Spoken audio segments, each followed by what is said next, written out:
আসসালামু আলাইকুম। দেখেন গাইস, মালটা, দেশি মালটা এটা। এই যে গাইস দেখেন, এটা হচ্ছে রাজশাহী, চাঁপাইনবাবগঞ্জ, রহনপুর, উজিরপুর কসবা।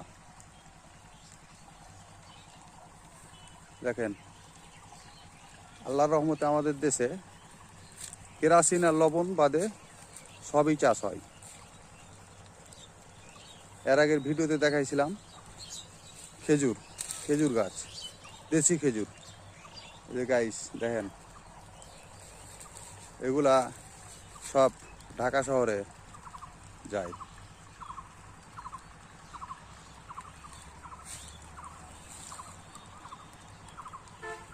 64 জেলায় আমাদের এই অতিবাহ্য ফল সরবরাহ করা হয় গাইস। দেখেন